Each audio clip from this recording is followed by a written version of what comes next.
I'm Victoria Sloan. I'm Molly Anderson.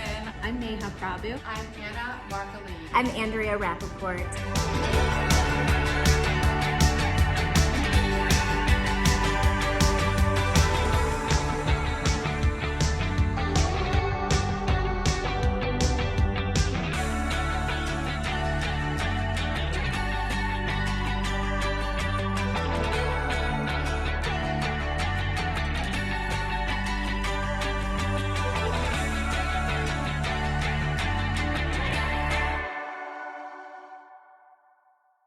The funniest is that people start their therapy sessions, they're not quite, because many people don't want to be in their homes for privacy, so they go in their cars, they go to parking lots. Yeah.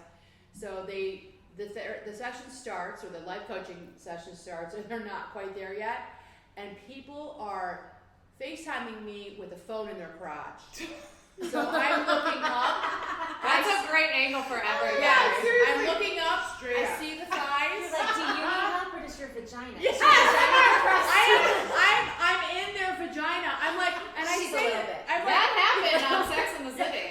yes. I'm like, so I'm in your crotch right now. Yeah, you're sorry. Or we laugh because I'm in their vagina, looking up at their thighs and their boobs, their chin, and then they're looking down at me. They're like, sorry, I'll be there in a minute. What? Every time I've had to meet with clients in person, it's become almost like I'm a therapist because now these husbands and wives are working together at home, and we're all wearing masks, and it's like, can you please make an office for us that is completely opposite sides of the house, and the kids are on their scooters inside, and everyone hates each other, and I'm like, how can I make you live in two separate houses? And this one woman is so funny. Like she comes to class, she's been a client of mine for years. Like she hates to work out, but she shows up, she puts the work in, and I mean, that is amazing. Like just show up and do what you can, right? So one time I had them go down to the floor, and people don't always adjust their cameras so that I can see them. So I'm assuming they're doing the work, right? So she disappears for a bit, and then everybody comes back up from the exercise, and I'm like, Julie, where did you go? No answer. Finally, like, she texts me, and I get a text, and I look at it, and she's like, oh, my computer froze. And I was like, oh, okay, she's got to log back on. But then I see her cat walk across the screen. Oh my God, it did not. And I was like, your cat just walked across the screen, and like the laptop shut. Oh, that's the easiest way out to get out of anything. Right. She's probably like, damn it, like I should have shut it off. I'm frozen. I'm not moving. We've all tried. Pay that no one. attention to my arm moving. The cat's like, That cat's out of her screen. I'm not frozen. I know. Now she has a dog.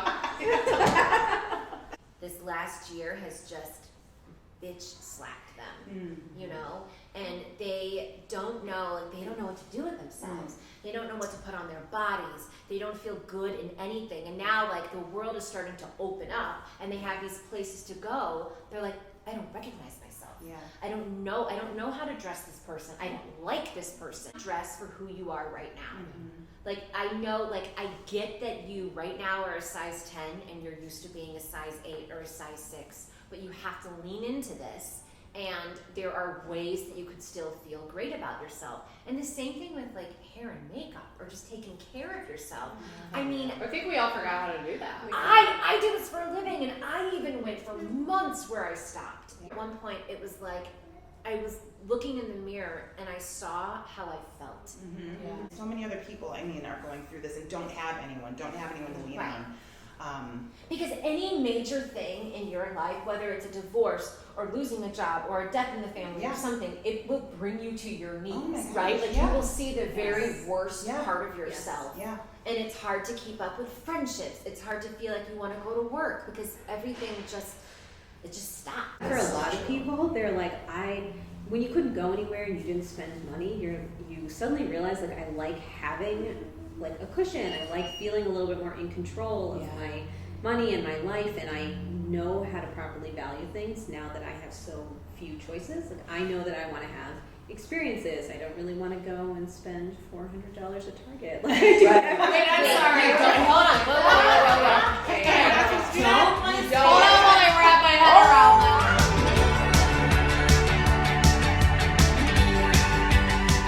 and I'm a certified financial planner. I co-founded Studio Investment Management 10 years ago with the intention to help families all over the country take the stress out of their money. My passion in life is helping women feel empowered about their finances. 6 years ago, I found myself helping my mom through a very unexpected divorce. Where I come from, divorce is virtually unheard of, and my mom was never involved in our family's finances. She had never even lived by herself her entire life. So when she found herself getting divorced at the age of almost 70, she felt totally alone and overwhelmed. 18 months later, I found myself going through the same process with 2 young kids at stake. I learned that control over your money gives you control over your present and future. Oh, and pro tip, it never hurts to start a this fund. Okay, wait, so you're saying if I am the sole owner, the only owner of my business and the only one that works there, I can open up a 401k? Yes, I totally told you that. Like, because you're the only person that owns it and because you're the only employee, you can put money away as the employee and you can put money away as the business owner. And together, you can put away almost $55,000 a year. Wow. No, Tax-free, no taxes. I'm a psychotherapist, life coach, and I'm a podcaster. I went through a hellacious divorce 15 years ago. I have since remarried, and together with my husband, we have 5 children in a blended family. I'm here to say there is a light at the end of the tunnel. I would never wish my divorce and that process on anyone. And so what I do in my practice and with my coaching clients and on my podcast is I talk about how you're not alone, that we see you, and that there is a light at the end of the tunnel. So you can have more peace and serenity and happiness in your future. I know that for many people it doesn't seem that way at the time, but I'm a living example that there is good stuff on the other side of this crisis in your life. And even for those who feel that I didn't know it wasn't working that badly, I didn't know it was that bad, for, you know, if you were not the one who initiated it, it can be so earth-shatteringly depressing and painful, and jarring. And I think it, you know, we want to validate that. At the same time, and this can feel radical to say this, it's so important to work on your mindset around this massive life change, this massive life crisis. This is not happening to me, this is happening for me. I'm a certified personal trainer, nutritionist, and owner of EnviroFit Chicago, which I've had for 12 years. Growing up in a predominantly white suburban area, I was always struggling to fit in. Having a Caucasian mom and a Nigerian dad, I was always the different one. I turned to being active, dance and sports, to find a commonality with the kids in the neighborhood. And it wasn't until college that I really embraced my differences. I learned to love myself, and at the same time, I fell in love with a woman. We decided to build a life together, and along with that relationship comfort zone, I gained a bunch of weight. We got married, we decided to have kids, 4 to be exact, and I carried all of them. And along with pregnancy, I gained some more weight. Once our daughter was born, I knew I had to make a change. I had gained so much weight and I wasn't very healthy. And in order to be the best possible parent, I knew I had to be the healthiest. So, through a groundbreaking technique of diet and exercise, I lost 130 pounds on my own. I was feeling amazing. I was fitting into sizes I hadn't fit into since high school. The one thing that wasn't fitting anymore was my marriage. After 14 years of marriage and a lot of self-discovery, and through no fault of anyone, I knew it was time to end my romantic relationship with my wife. Fast forward several years, I am in a wonderful relationship with a man. I'm best friends with my ex-wife, and together we're raising our 4 fantastic children in such a beautiful way. We are truly the version of a modern family. Change is okay, and not only okay, it's healthy and vital for growth. And I use those lessons in my life and what I've learned to coach my clients to show them that the impossible is possible. Try to institute Meatless Monday, like one day a week.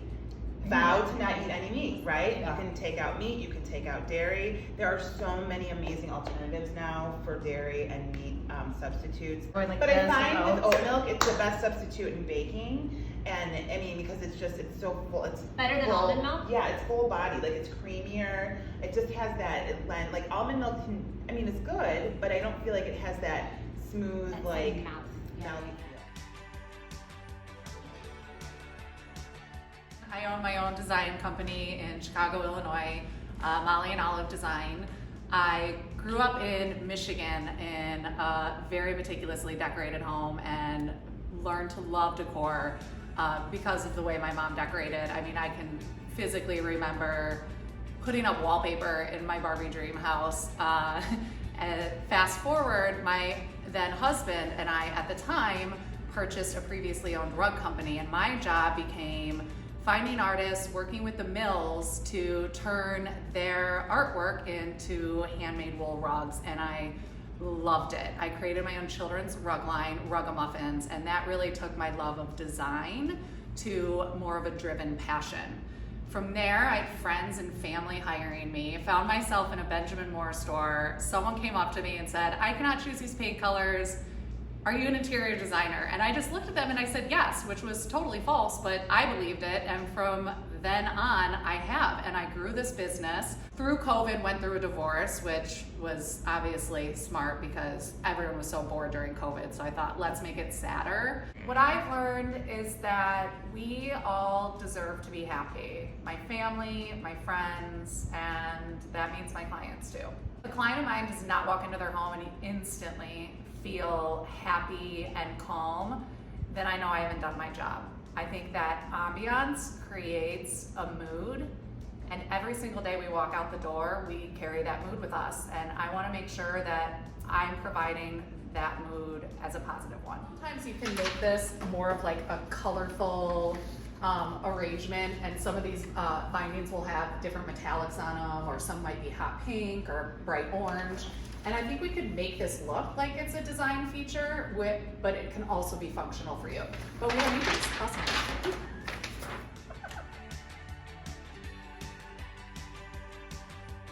I'm a beauty expert and personal stylist. I have co-owned Flawless Beauty Chicago for about 10 years, and I've been in the industry for almost 20 years. My entire childhood was spent on stage.